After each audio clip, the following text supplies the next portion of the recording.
안녕하세요. 짬짬명보서 교원의 김교수입니다. 자, 쌤도 이번 시간은 2장의 요양보호 관련 기초 지식에 대한 단원 핵심 문제풀이를 하도록 하겠습니다. 우리가 2장은 요양보호 관련 기초 지식이라서 의학에 관한 내용들이죠. 좀 내용이 많아요. 그래서 본 강의에서는 제가 조금 파트를 나눠가지고 요점 정리를 했는데 문제풀이는 그냥 2장을 토탈 다 하려고 하거든요. 그 문제 수가 조금 많을 거예요. 근데 특강의 수업처럼, 그죠?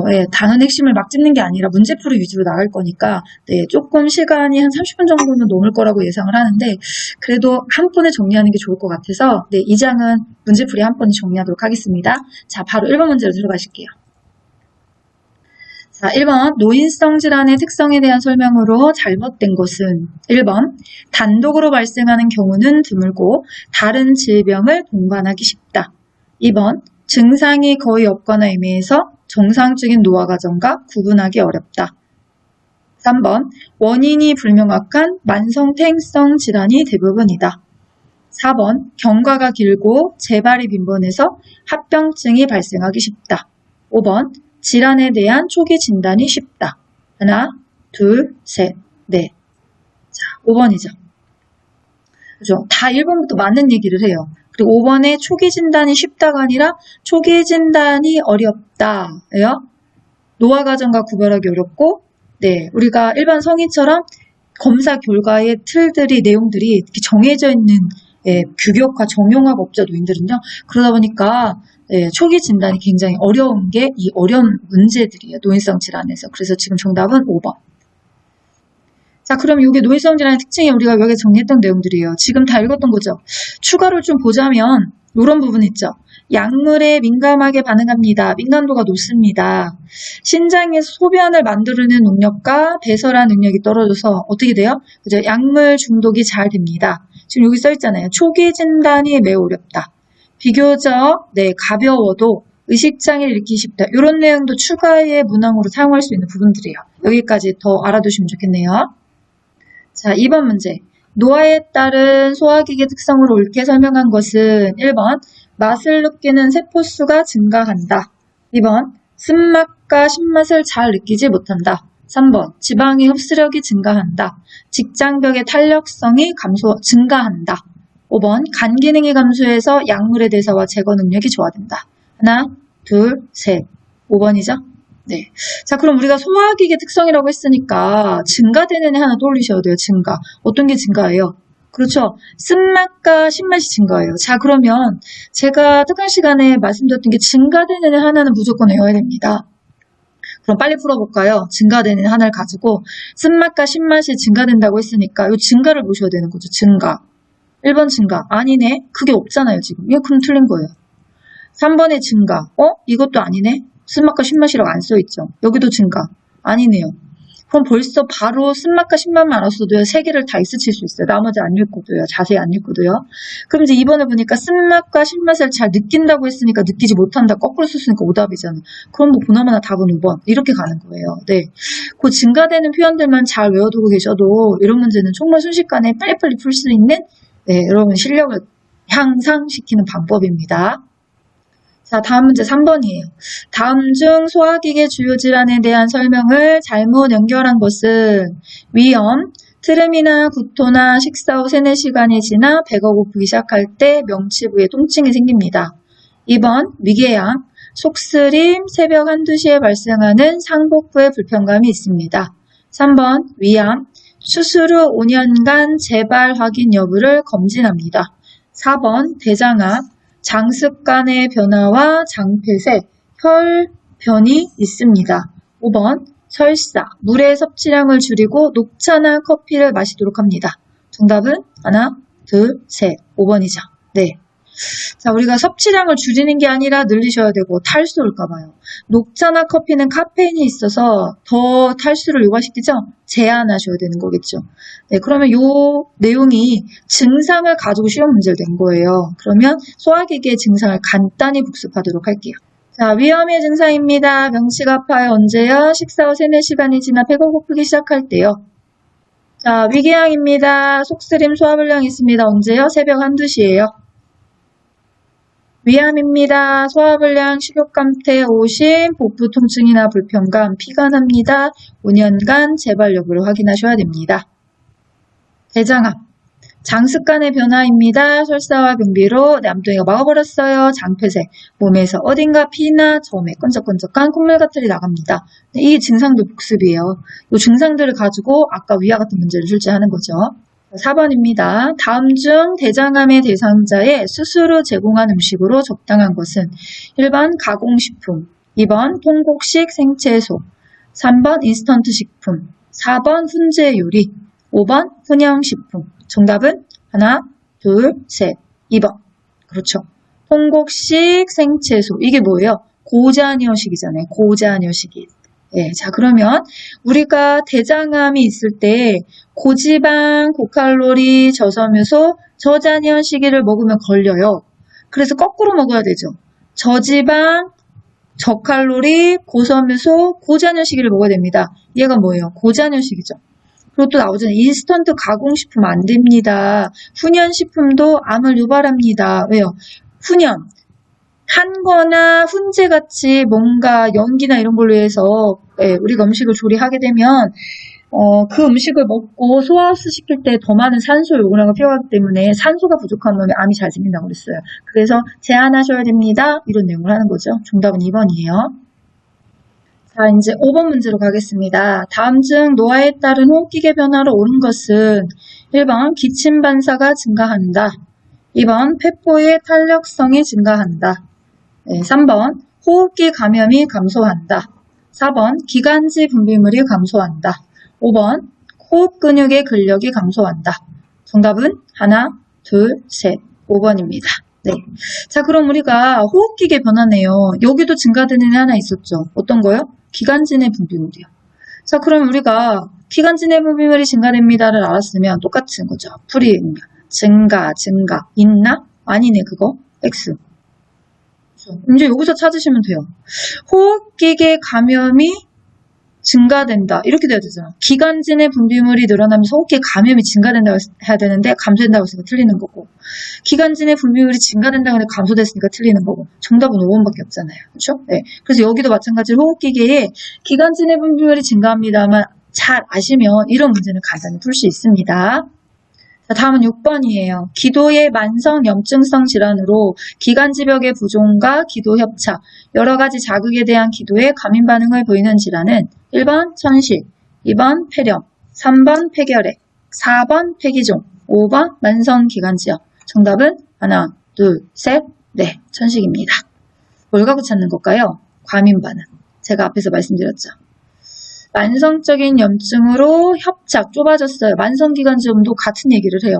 대신에 과민 반응이 알러지 반응이에요. 이 글자가 보이면 네, 천식이 답입니다. 이렇게 말씀드렸던 부분이네요. 네, 이게 여러분한테 정리해드렸던 천식의 정의잖아요. 똑같이 기도가 과민 반응을 보이면 천식입니다. 이렇게 찾으시라고 했어요. 알러지 반응입니다.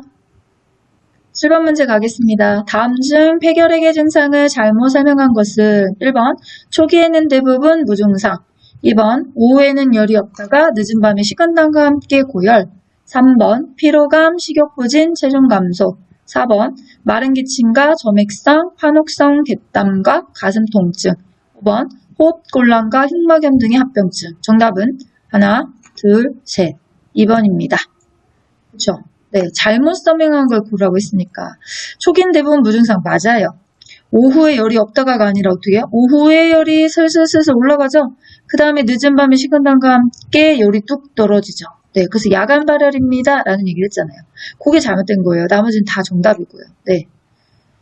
자, 특강 강의에서 정리했던 부분입니다. 폐결핵 증상 잘 냅니다. 2주 이상의 기침과 흉통, 오후에, 이렇게 오후에 고열이 있다가 늦은 밤에 식은땀과 함께 열이 내리는 증상이 있습니다. 피로감, 식욕부진, 혈액성 가래, 녹용, 객형. 이게 또 다 폐결핵의 대표적인 증상이었습니다. 다음 문제 가실게요. 자, 8번. 노화에 따른 심혈관계 특성으로 잘못된 것은 1번. 심장은 나이가 들면서 근육이 두꺼워져 탄력성이 떨어진다. 2번. 최대 심박출량과 심박동수가 증가한다. 3번. 말추혈관으로부터 심장으로의 혈액순환이 감소된다. 4번. 기립성 저혈압이 발생한다. 5번 직장 정맥의 약화로 치질이 생길 수 있다. 정답은 하나, 둘, 셋. 2번입니다. 네. 자, 또 나왔네요. 심혈관계 특성. 제가 증가되는 애 있습니다 했어요. 그쵸? 뭐가요? 뭐가 증가될까요? 근육이 두꺼워져. 이게 증가잖아요. 근데 같이 뒤에도 외우시라고 그랬죠.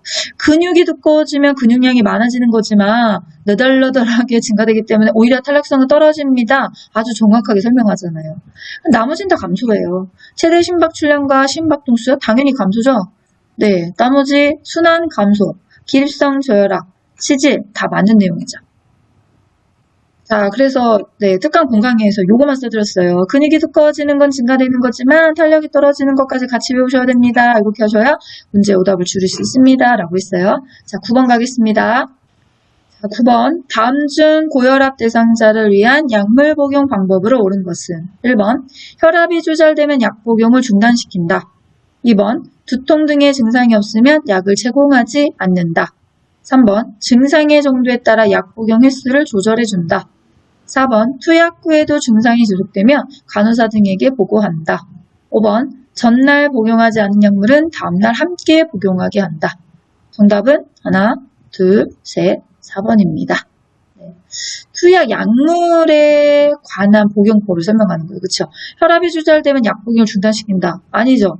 혈압이 조절됐다고 해서 약을 끊게 되면 다시 올라갑니다. 약물에 대한 편견에서 문제가 된 거잖아요. 두통 등의 증상이 없으면 약을 제공하지 않는다. 고혈압은 무증상이기 때문에 두통뿐만 아니라 모든 증상이 없다고 하더라도 혈압이 높으면 약을 드셔야 됩니다. 이렇게 하는 거고요. 증상의 정도에 따라 약 복용 횟수를 조절해준다. 내가 할 수 있는 게 아니에요. 네, 증상의 상태의 수치에 따라서 복용 횟수를 조절해 줄 수 있는 건 진료를 통해서 의사 선생님이 결정하는 부분이죠. 그 다음 5번에 전날 복용하지 않은 약물은 다음날 함께 복용하게 한다. 오, 그럼 약물 중독이에요. 그럼 정답은 4번입니다. 자, 이 부분이 우리가 특강에서 약물 치료에 대한 편견입니다 했던 부분이에요. 그래서 편견 1, 편견 3, 편견 4 이렇게 하나씩 읽으면서 정리를 해드렸던 부분이니까 네, 다시 한번 복습을 해두도록 하겠습니다. 자, 다음 문제 갑니다.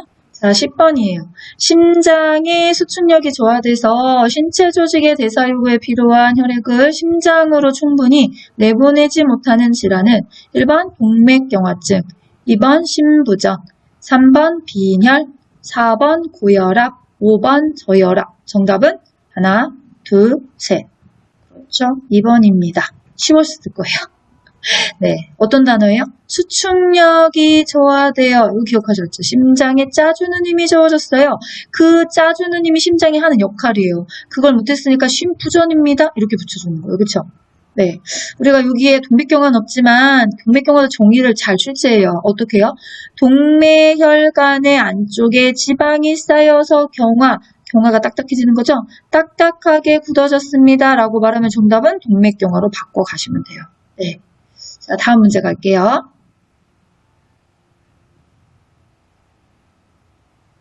자, 11번입니다. 다음 중 퇴행성 관절염 대상자에게 나타나는 주요 증상은 1번 작은 충격에도 골절이 잘 된다. 2번 허리가 굽고 허리 통증이 심하다. 3번 무릎이 부어올라 관절의 모양이 변형된다. 4번 척추와 무릎과 둔부에 비대칭적인 관절 증상이 있다. 5번 서해부와 대퇴부의 통증이 심하다. 정답은 하나, 둘, 셋, 3번입니다. 자, 퇴행성 관절염에 관한 증상을 묻는 거예요. 작은 충격에도 골절이 잘 된다. 그럼 이건 뭐예요? 네, 골다공증이죠. 허리가 굽고 허리 통증이 심하다. 얘는 뭘까요?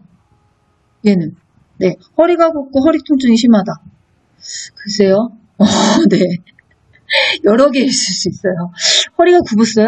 퇴행성 관절염이 허리에 많이 발생하지 않아요. 무릎이라든지 손발 이런 데 발생하니까 뭐 다른 근육의 질환의 증상을 설명한 걸 수도 있는데 퇴행성 관절염에서는 그런 말은 안 나올 거예요. 그 다음에 4번에 척추, 무릎, 둔부에 비대칭적인 관절 증상이 있다. 비대칭. 네, 대칭일 거예요. 대칭. 우리가 관절염의 증상입니다 라고 설명하는 것도 이 4번은 그렇게 딱히 딱 교재 정답입니다 라고 말할 수 없는 부분이에요. 아마도 다른 근골격계 질환들의 내용들을 교재 이 문제에 실을 수 있어요. 근데 국가고시도 가끔 그런 거 나요. 네, 이런 거 나 교재에서 안 배웠는데 답이 될 확률이 없어요. 체계였으면 무조건 이렇게 오답입니다 가는 거예요. 그럼 서해부와 대퇴부의 통증이 심하다. 여기 교재 있죠? 뭐예요? 네, 고관절골절. 네, 그렇게 이건 교재 있는 건데 없어? 그러면 X부터 치고 푸시면 돼요. 정답은 3번입니다. 자, 그럼 탱성 관절염의 증상 다시 한번 살펴볼게요. 네, 여기 있죠? 증상. 관절부에 통증이 있습니다. 대표적인 통증은 아침에 일어나면 경직 현상. 얼마 있다 풀어진다고요? 30분 이내에 풀어집니다. 운동에 장애가 있습니다. 관절에 변형이 있습니다. 네, 이런 부분들. 이런 게 교재에 실려있는 퇴행성 관절염의 대표적인 증상입니다. 자, 12번 문제 가겠습니다. 네, 자, 12번. 다음 중 골다공증 예방법으로 옳은 것은 1번 요가나 수영으로 유연성을 유지한다.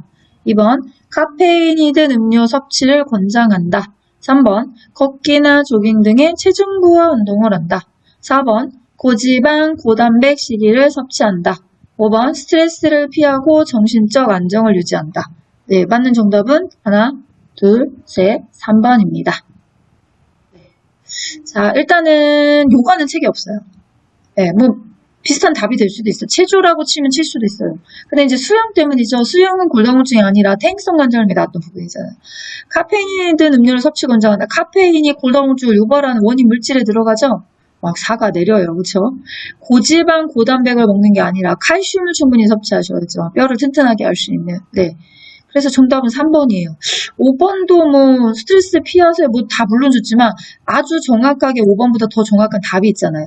혹시 시험장에 가셔서 두 개 다 답일 수 있는데요. 그러면 유사한 내용, 그러니까 조금 더 내용에 가까이 가는 내용들이 거의 정답이라고 보셔야 돼요. 이렇게 유사한 게 이거일 수도 있고 이거일 수도 있고 라고 했을 때는 교재에서 확실하게 다뤄졌던 그런 부분이 정답으로 될 확률이 많다는 것도 알고 시험장 가시도록 하겠습니다. 자, 우리 특강의 분강에서 정리했던 골다공증 치료 예방법 다시 한번 보죠. 뭐를 충분히 먹어요? 칼슘을 충분히 섭취합니다. 의료기관에서 호르몬 치료를 받으세요 하셔야 돼요. 아닙니다. 그럼 틀리다고 그랬어요. 그렇죠? 적당 체중을 유지합니다. 체중 부하 운동을 합니다. 그래서 아까 걷기 뭐 이런 것들이 있었죠? 음식으로 비타민 D를 섭취합니다. 칼슘은 D랑 먹었을 때 흡수력을 도와줍니다. 했던 부분이죠. 네, 우리가 D를 먹을 수도 있지만 햇볕을 쬐면 자동 흡수가 돼요. 그래서 음식으로 섭취할 수도 있고 또 D제를 먹을 수도 있고요. 다 골다공증의 치료의 예방법입니다.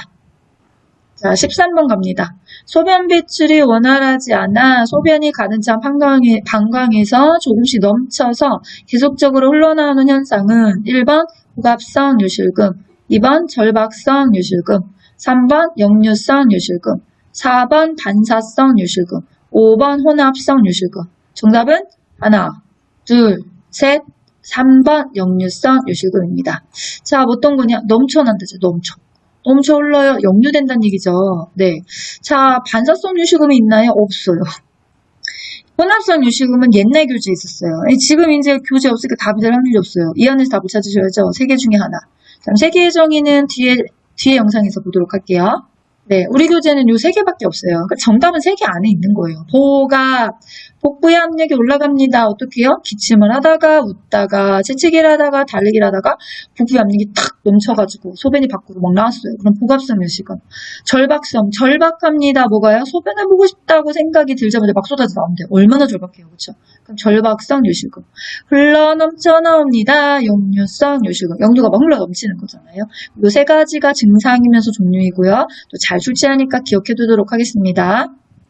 자, 14번 문제로 갈게요. 전립선 비대증이 있을 때 나타나는 대표적인 증상은 1번 소변에 피가 섞여 나온다. 2번 요일을 느끼자마자 소변이 나온다. 3번 기침이나 재채기를 할 때 실금을 한다. 4번 의도하지 않아도 소변이 조금씩 흘러나온다.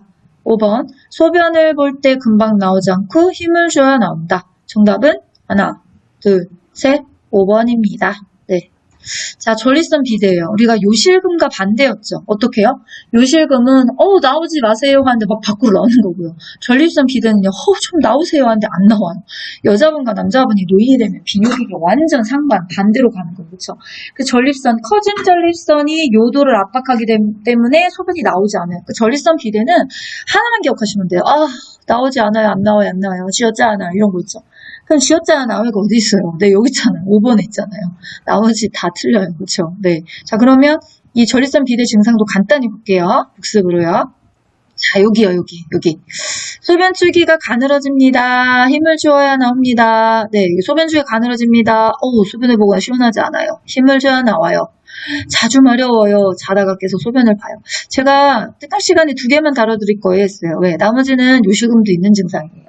우리 시험 문제는 항상 차이점으로 답을 찾습니다. 공통점은 필요 없습니다. 그래서 전립선 비대, 쥐어짜 나와요, 안 나와요, 좀 나오게 해주세요. 이런 의미를 확실히 기억하셔야 정답에 가까운 답을 딱 찾아낼 수 있다는 거죠. 자, 다음 문제로 가겠습니다. 네, 15번 문제입니다. 다음 중 욕창을 예방하기 위한 방법으로 옳은 것은 1번 혈액순환 증진을 위해 더운 물주머니를 대준다. 2번 피부에 오염물질이 묻어있으면 미지근한 물로 씻고 말린다. 3번 몸에 꽉 끼는 옷을 입힌다. 4번 압력이 집중되지 않도록 하루에 2번 몸을 움직여준다. 네, 5번 천골 부위의 욕창을 예방하기 위해 도넛 모양의 베개를 사용한다. 정답은 하나, 둘, 셋, 2번입니다. 네. 자, 1번은 왜 틀렸을까요? 혈액순환의 증진을 위해 좋아요까지는요. 근데 뭐가 문제? 더운 물주머니, 뜨거운 물주머니, 화상 입어요. 그럼 피부가 벗어지면서 욕창 발생률이 올라가는 거죠. 예방이 아니라. 3번은요. 몸에 깎이는 옷을 입어요. 네, 깎이는 게 문제예요. 답답해요. 순환이 안 돼요. 통풍이 안 돼요. 마를 수가 없어요. 압력이 집중되지 않도록까지 좋아요. 근데 하루에 2번? 하루에 2번 아니죠. 어떡해요? 네, 2시간에 한 번이죠. 2시간. 이 시간 타임이 달랐잖아요. 5번에 천골 부위의 꼬리뼈 예방을 위해 도넛 모양의 베개를 사용하지 않는다. 요즘 이런 걸로 안 내요. 네, 이유가 대사라고 있잖아요. 이유. 왜 도넛 모양의 베개를 사용하지 않나요? 네, 여러분 답해보세요. 네, 띠리리리리 답해보세요. 네, 정답이 뭐예요? 네, 압박받는 부위의 순환을 저해할 수 있기 때문에. 그렇죠. 이 들으시면서 집중하시면 제 소리가 굉장히 잘 들려요. 그러면 딱 집중하고 있으면 김 교수가 하는 말이 다음에 정답이 탁탁탁 튀어나오면 이렇게 박수도 쳐주시고. 그래야 문제풀이 할 때 재미있죠. 그렇죠. 저는 이렇게 혼자서도 잘해요. 혼자 묻고 답하고 혼자 박수치고. 네, 이제 혼자 놀기 달인이 된 것 같아요. 네, 자, 다음 문제로 가겠습니다. 자, 문제 보시기 전에. 그쵸? 네, 욕창도 중요한 내용이 예방 말고도 있으니까. 네, 증상은 2단계. 뭐가 잡혀요? 물집이 잡힙니다. 3단계, 이제 괴사가 시작했어요. 네, 요런 거 좀 기억하시고. 요게 아까 있잖아요. 네, 침대에서는 2시간, 의자에서는 1시간마다 바꿔줍니다. 나왔네요. 띠리리리리 정답. 도넛 모양의 베개를 사용하는 건 금지합니다. 이유는 압박받는 부위의 순환을 제어할 수 있기 때문에. 네, 다음 문제 가겠습니다. 자, 16번 문제. 다음 중 대상포진 자가진단법에 대한 설명으로 잘못된 것은 1번 물집이 나타나기 하루 전부터 감기기운과 함께 일정 부위에 통증이 나타난다. 2번 작은 물집이 몸의 한쪽에 보여 전체적으로 띠 모양으로 나타난다. 3번 물집을 중심으로 타는 듯한 날카로운 통증이 느껴진다. 4번 어렸을 때 홍역을 앓았거나 과거 대상포진을 앓은 경험이 있다. 5번 평소 허약하거나 암 등의 질병으로 면역이 약하다. 정답은 하나, 둘, 셋, 네, 4번입니다. 잘못된 거 찾으라고 했어요. 그렇죠? 네. 왜 틀렸을까요? 그렇죠. 홍역. 홍역이 아니죠? 그럼 뭘까요? 네, 수두죠, 수두. 과거에 수두를 앓았던 사람. 그것 때문에 틀린 거예요. 근데 잘 물어봐요. 중요하기도 하고요. 그렇죠? 자, 다음 문제 가겠습니다. 자, 17번 문제입니다. 다음 중 노화에 따른 신경계의 변화로 옳은 것은 1번 감각이 예민해진다. 2번 운동의 부족으로 불면증이나 수면장애가 올 수 있다. 네, 3번 단기 기억은 유지가 되고 장기 기억은 감퇴가 된다. 네, 그다음에 4번 근육의 긴장과 자극 반응성이 증가된다. 5번 뒤로 구부린 자세와 느리고 팔을 끄는 걸음걸이가 나타난다. 자, 정답은요. 하나, 둘, 셋, 2번입니다. 네, 예민해지지 않아요. 둔해져요. 그 다음에 단기 기억은 유지돼요? 아니죠. 단기 기억이 감퇴되고 장기 기억 유지돼요. 두 개가 바뀌었네요. 여기하고 여기가. 그래서 틀렸고요. 4번은요. 근육의 긴장과 자기의 반응성이요? 감소돼요. 네, 반응성이 감소되기 때문에 그래서 뭐냐면 이렇게 순발력 같은 즉각 같은 반응들이 잘 나타나지 않아요. 그럼 5번은요. 잘 보시면 맞는 것 같은데 대충 1번 맞는다고 생각해요. 아니에요. 하나 글자가 틀렸어요. 어딜까요? 여기죠. 뒤가 아니죠. 여러분 책에서 혹시 기억나세요? 파킨슨 할아버지? 앞으로 숙이고 이제 뒤로 할아버지가 허리가 막 나져버리지 않았어요. 앞으로. 네, 우리가요, 시험 문제도요, 꼼꼼하게 읽어서 쉽게 풀 수 있는 게 있고, 대충 읽고 막 오답 처리가 되는 경우가 있어요. 얘는 약간 그런 문제일 수 있어요. 그 정답은 2번입니다. 자, 18번 가겠습니다. 뇌혈관이 막혀 좌측에 뇌손상이 온 경우에 호소하는 초기 증상은 1번, 좌측의 하지마비, 2번, 좌측 팔다리 부종, 3번, 우측 팔다리의 감각저하, 4번 우측 팔다리의 부종, 5번 좌측 팔다리의 얼얼한 느낌. 정답은 3번입니다. 네, 중요합니다. 라고 수업시간, 특강시간 늘 강조했던 거죠. 자, 어디다 줄을 칠까요? 좌측에 줄을 쳐놓으면 돼요. 좌측. 좌측 내에 손상이 오셨대요. 자, 그럼 우리가 마비는 어디가 와요? 네, 좌측 뇌가 손상됐으면 반대쪽이라고 했으니까 좌측이 아니라 우측이라고 해야 정답인 거죠. 마비는 우측에 옵니다. 네, 그러면 감각 저하나 감각 손상도 우측 오는 거죠. 그래서 지금 얘가 정답이잖아요. 부정이요? 안 배웠어요. 없어. 부정은 다 틀려요. 네. 팔다리 얼얼한 느낌. 이게 감각 이상이에요. 그렇죠? 없던 감각을 느끼는 건 감각 이상이고 잘 느껴야 되는 걸 못 느끼는 건 감각 저하잖아요. 그래서 얼얼해요. 감각 이상이에요. 어디에 와요? 손상된 뇌의 반대쪽에 오시는 거잖아요. 그래서 얘는 좌측이라고 하면 안 되죠? 우측 팔다리 얼얼한 느낌. 이렇게 쓰면 정답일 거예요. 네. 자, 특강 강의의 뇌졸중의 증상 다시 복습하겠습니다. 자, 여기죠? 자, 뇌졸중의 증상에서 반신마비. 아까 했어요. 손상된 데 어느 쪽이에요? 반대쪽에 옵니다. 전신마비가 오려면 뇌관이 손상되는 거예요. 자, 감각 이상. 없던 감각을 느낍니다. 그쵸? 얼얼한 느낌. 전기가 오는 것 같아요. 아니, 뜨겁고 차가운 거 느껴졌는데 잘 안 느껴져요. 그런 감각 좋아. 얘도 손상된 데 어느 쪽이라고요? 반대쪽에 옵니다. 자, 기억하셔야죠. 언어장애 중에 좌측 뇌가 손상되면 뭐가 와요? 그렇죠. 실어증이 옵니다. 나머지 구토, 의식장애, 뇌관. 네, 전신마비의 뇌관이면 전신마비도 있고요. 네, 의식장애 불러일으킬 수도 있어요. 자, 그 다음에 어지러움과 운동실조가 있습니다. 그렇죠, 손에. 시력의 장애도 옵니다. 심하게 왔을 경우는. 우리 하나 더 기억합시다. 혈관성 치매. 중요한 단어는 갑자기 지적 능력이 떨어집니다. 동작이 서툴러집니다. 그럼 혈관성 치매임이 의심할 수 있는 증상입니다. 자, 다음 문제 가겠습니다. 네, 뇌졸중의 전구 증상에 대해서 묻는 거예요. 그쵸? 19번. 뇌졸중의 전구 증상에 대한 설명으로 잘못된 것은 1번. 한쪽 팔다리가 마비되거나 감각이 이상하다. 2번. 일어서라고 할 때 한쪽으로 넘어지지만 걸을 때는 괜찮다. 3번. 주위가 뱅뱅 도는 것처럼 어지럽다. 4번. 갑자기 눈이 안 보이거나 둘러 보인다. 5번. 갑자기 벼락치듯 심한 두통이 온다. 정답은 하나, 둘, 셋, 2번입니다. 네. 일어서려고 할 때 한쪽으로 넘어집니다. 여기까지 되는데요. 걸을 때는 괜찮다고요? 아니죠. 걸을 때도 어떻게 걸어요? 지그재그 쓰러질 것 같이 걸어가잖아요. 네, 이게 전구 증상의 잘못된 설명이에요. 자, 그럼 다시 정리하도록 할게요. 네, 여기 보시면 네, 전구 증상 여기 써 있잖아요. 교재 있는 거예요. 표준 교재. 안 보이시면 표준 교재 참고하세요. 한쪽 팔다리가 마비되거나 감각이 이상합니다. 말할 때 발음이 분명하지 않거나 말을 잘 못합니다. 일어서라고 하면 자꾸 한쪽으로 넘어진대요. 못 걸어요. 괜찮다가 아니에요. 그렇죠?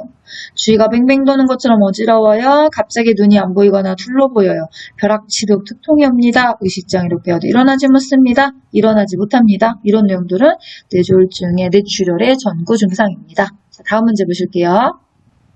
20번이에요. 신경전달 물질인 도파민을 만들어내는 신경세포가 파괴돼서 발생하는 질환은 1번 뇌졸중, 2번 파킨슨 질환, 3번 치매, 4번 운동실조증, 5번 고관절발전, 네, 골절. 정답은 하나, 둘, 셋, 넷. 2번 파킨슨입니다. 도파민. 네, 이 도파민이 안 나오는 거죠. 부족해지는 거죠. 또 있어요. 중추신경계 혜택 이런 단어가 나오면 전부 다 네, 그렇죠. 파킨슨 질환에 체크하시면 됩니다. 자, 파킨슨은요. 네, 좀 전에 말씀드린 중추신경계 도파민. 근데 뭐도 같이 알아두시면 증상도 같이 알아두시면 좋겠어요. 자, 무표정입니다. 근육경직입니다. 안정시 떨립니다. 무감정입니다. 여기 막 있죠? 네, 요거요. 할아버지 꼬리가 아프고 그러셨잖아. 뒤로 안 넘어갔어요. 그래서 이런 부분들이 보여지는 게 파킨슨의 증상입니다. 다음 문제 가겠습니다. 자, 21번 문제예요.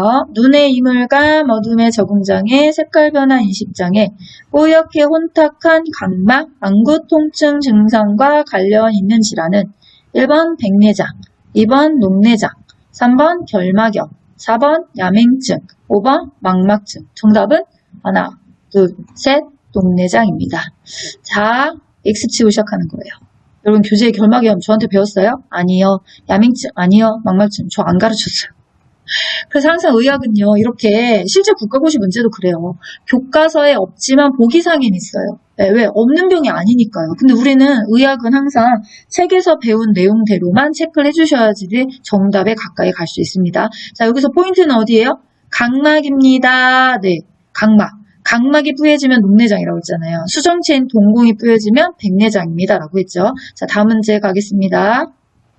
자, 22번이에요. 다음 중 당뇨병의 대표적인 증상으로 잘못된 것은 1번 목이 자주 마르고 물을 자주 마시게 된다. 2번 체중 감소.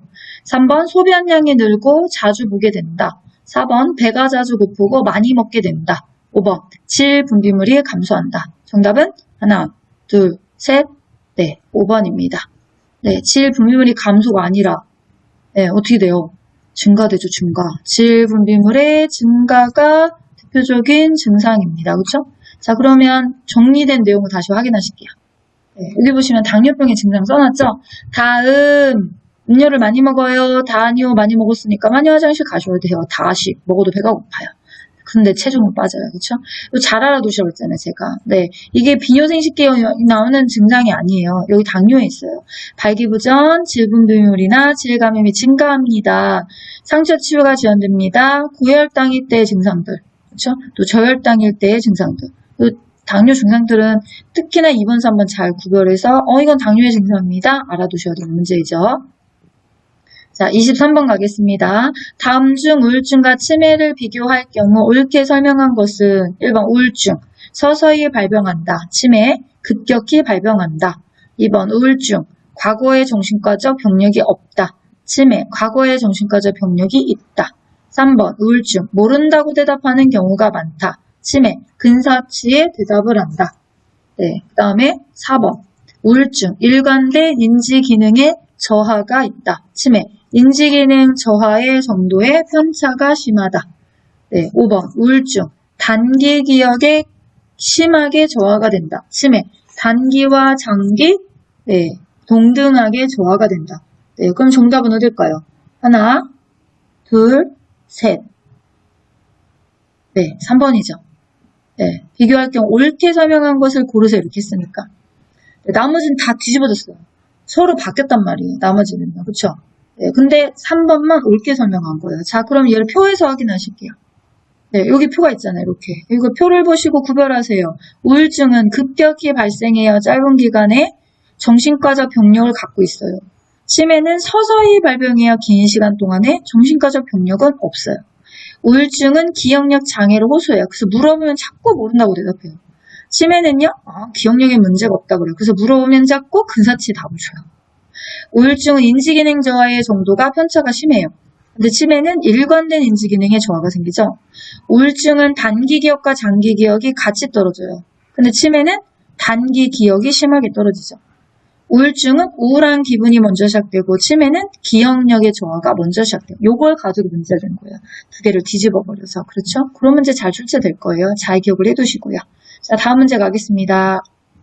자, 24번입니다. 다음 선망에 대한 설명으로 잘못된 것은 1번 의식장애로 인해 주의력이 저하된다. 2번 지각장애, 편집망상, 정서 불안정. 3번 수시간 내지 수일에 걸쳐 호전과 악화가 반복된다. 4번 진압력장애, 인지장애, 초조. 5번 혼자 있기 하고 낮에도 커튼을 친다. 정답은 하나, 둘, 셋, 5번입니다. 잘못된 걸 찾으라고 했으니까요. 나머지 1번부터 4번까지 맞아요. 네. 뭐 혼자 있게 한다. 네. 불안하면 옆에 있어야 되고요. 낮에도 커튼을 친다. 이게 진짜 잘못된 거죠. 네. 우리가 진압력이 없어져요. 낮과 밤에 대한 구별이. 그래서 낮에는 커튼을 확 쳐서 화나니까 밖이라는 걸 알려주는 거고요. 밤에는 또 커튼을 그렇죠? 네, 곧어서 깜깜하니까 밤입니다라는 걸 알려준다는 거죠. 네. 자, 다음 문제 가겠습니다. 자, 25번입니다. 다음 중 물 섭취를 제한해야 하는 질병에 해당하는 것은 1번 염증성 비뇨기 질환, 2번 폐렴 기관지염, 3번 고혈압 협심증, 4번 당뇨병, 5번 부신기능 저하증. 정답은 하나, 둘, 셋, 넷, 5번이죠. 우리가 부종을 일으키는 병들은 제한하셔야 됩니다. 라고 했고요. 네, 또 뭐 몸 밖으로 노폐물을 많이 배출시켜야 되는 병들은 또 섭취를 하셔야 됩니다. 이렇게 얘기를 했어요. 그래서 여기는 제한해야 되는 거니까 많이 먹으면 안 되는 병이죠. 그러면 부종이 있는 부신기능 저하증. 네, 이것도 뒤 장면에서 영상에 정리할게요. 자, 이 부분을 가지고 문제를 낸 거죠. 네, 제한해야 되는 질병, 충분히 마셔야 되는 질병. 둘 중에 하나는 외우세요. 둘 중에 하나, 그쵸? 저는 특강 시간에 말씀드렸어요. 몸이 붓는 걸로 외우는 게 더 빨라. 저는 이걸로 외우거든요. 간, 심장, 신장, 신장엽회, 부신, 갑상선 기능 저하. 얘네들은 다 부종을 일으키는 질병들이에요. 그래서 제한하셔야 됩니다. 네, 다음 문제 가겠습니다. 자, 마지막 문제입니다. 26번. 파상풍 백신의 정기적인 예방접종 주기는 1번 1년, 2번 2년, 3번 3년, 4번 5년, 5번 10년. 하나, 둘, 셋, 네, 10년입니다. 뭐, 더 물을 게 없죠? 연수 있는 거 2개밖에 없어요. 1년짜리 하나. 네, 매년. 그건 뭐예요? 인플루엔자. 네, 그거랑 파상풍 10년. 2개만 외워두셔도 돼요. 예방접종 표로 확인할게요. 네, 여기 있죠? 파상풍, 디프테리아, 백일에, 인플루엔자, 폐렴구균, 대상포진이 다 65세 이상이 접종이 돼야 되는 건데 연수는 인플루엔자 1년이랑 지금 푸셨던 파상풍, 디프테리아 10년 이렇게 2개밖에 없죠. 네. 아, 네, 선생님들 그러면 2장도 다 정리가 됐어요. 네, 문제를 부지런히 풀어왔는데 문제 푸시면서 또 부족하다 싶으신 분들은 정지 화면을 놓고 다시 복습하셔도 좋고 늘 말씀드리지만 본특강 강의에 들어가셔서 다시 한번 복습을 해주셨으면 좋겠습니다. 네, 2장의 문제풀이도 열심히 해주시느냐고 수고하셨습니다. 다음 강의에서 뵙도록 하겠습니다.